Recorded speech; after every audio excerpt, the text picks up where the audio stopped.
रहमतुल्लाहि व बरकातुहू। सरकारी मुलाजमीन पेंशनर्स फैमिली पेंशन्स के लिए अहम तरीन अपडेट। सरकारी मुलाजमीन की मुस्तकिली, हेल्थ डिपार्टमेंट और दीगर महकमों के लिए नया कानून नाफिज। जो कॉन्ट्रैक्ट पे भर्ती हुआ है वो कभी मुस्तकिल होगा कि नहीं, कानून बन गया। इसकी डिटेल। डिस्पेरिटी रिडक्शन अलाउंस के लिए सिंध में और पंजाब में बड़े एहतजाज हो रहे हैं। एक एग्रीमेंट हुआ है सिंध के मुलाजमीन का गवर्नमेंट के साथ, और बड़ी जीत मुलाजमीन की ये है कि फर्स्ट टाइम ऐसा हुआ है कि किसी एहतजाज के बाद जो नोटिफिकेशन पहले जारी हो चुकी हैं उन पे भले आर्जी तौर पे सही, लेकिन उनके अमल दरामद रोक दिया गया। ये बहुत बड़ी जीत है। 3 नोटिफिकेशन जो बड़ा कट था पेंशन पे, वो फ़िलहाल मुअत्तल हैं, सस्पेंड हैं, जब तक ये जो कमेटी बनी है इसका कोई प्रपोज़ल नहीं आता। तो एक तो ये अच्छी बात है कि ये कमेटी बनी है। कुछ साथी मायूस हैं कमेटियों से कि पहले 2021 में एक कमेटी बनी थी, सिंध की बात करें अगर, तो उसका अभी तक कोई रिज़ल्ट नहीं निकला। ये बात ठीक है, रिकॉर्ड अच्छा नहीं है कमेटियों का, एग्रीमेंट का भी कोई रिकॉर्ड अच्छा नहीं है। ये रहमान बाजवा साहब के साथ एक एग्रीमेंट हुआ था जिसमें लीव इनकैशमेंट पंजाब के मुलाजमीन की शामिल थी और रेगुलाइजेशन शामिल थी, रूल 17A शामिल था। सिवाय डिस्पेरिटी रिडक्शन अलाउंस के और कोई मुतालबा अभी तक पूरा नहीं हुआ, जबकि गवर्नमेंट के जो ऑफिशियल्स थे उन्होंने तमाम मुतालबात पे एग्री किया था। ये देखें कमेटी ने।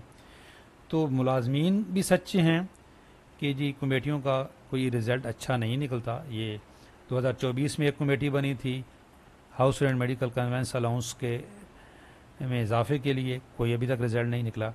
लेकिन इस कमेटी में एक यूनिक बात यह है कि इस कमेटी के बनने से पहले ये नोटिफिकेशन मुअत्तल हो गए हैं, जो एक बहुत बड़ा मुतालबा था सरकारी मुलाजमीन का। ये छोटी बात नहीं है, इन पे अमल दरामद रोक दिया गया है। अब जब तक इस कमेटी की कोई रिकमेंडेशन नहीं आती ये सस्पेंड ही समझे जाएंगे। तो हम कम अज़ कम वफाक और पंजाब के जो क़यादत है उनसे भी ये तवक्को करते हैं कि जो 14 अक्टूबर को पंजाब के अंदर एक बहुत बड़ा एहतजाज होने जा रहा है, धरने का ऐलान किया है खालिद जावेद संघेरा साहब, तो खालिद जावेद संघेरा साहब का भी अब इम्तिहान है कि कम अज़ कम 14 अक्टूबर के बाद ये जो नोटिफिकेशन है इन पे अमल दरामद तो रुक जाना चाहिए, लीव इनकैशमेंट पे अमल दरामद तो रुक जाना चाहिए। बाकी अगर कमेटी बनती है, मुज़ाकरात होते हैं, वेल एंड गुड, लेकिन उस दिन जिस तरीके से ये सिंध के मुलाजमीन ने गेन किया है, इतना गेन तो कम अज़ कम बाजवा साहब को वफाक में और सिंध में खालिद जावेद संघेरा साहब को भी करना चाहिए। DRA सिंध में भी अभी तक इस न प्रेस रिलीज़ में कोई जिक्र है, न इस कमेटी की कहीं पे जिक्र है, लेकिन ये खबर चल रही है DRA के हवाले से। ये इसकी तस्दीक नहीं हो सकी जी कि कोई फ़ैसला हो गया है।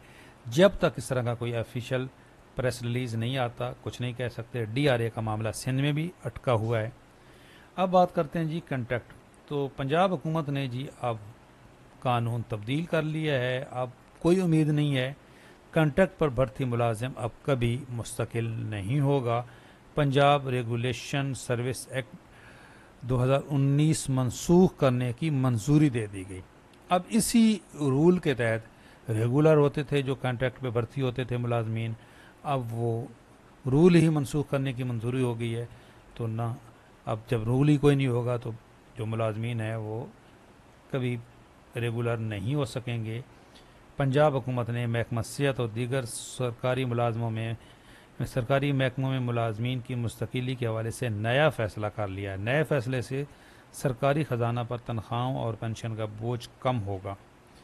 तो ये अब फ़ैसला हो गया जी। कॉन्ट्रैक्ट पे जो मुलाजमीन हैं उनके लिए बहुत बुरी खबर है, उनके मुस्तकिल होने के जो अब चांस न होने के बराबर हैं। जो एहतजाज होने जा रहे हैं हम उसमें ये रिक्वेस्ट करते हैं कि कॉन्ट्रैक्ट मुलाजमीन का मामला भी उठाया जाए कि आप एहतजाज करने जा रहे हैं, एहतजाज से पहले ही और बड़े फ़ैसले हो जाते हैं।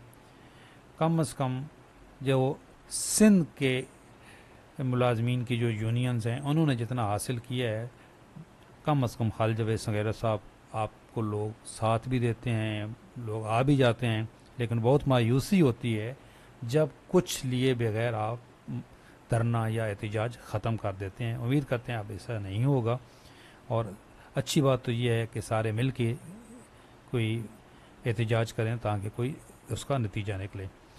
वीडियो अच्छी लगी है तो लाइक ज़रूर करें, चैनल पे नए हैं चैनल ज़रूर सब्सक्राइब कर लें, बेल आइकन को प्रेस कर लें। अल्लाह हाफ़िज़।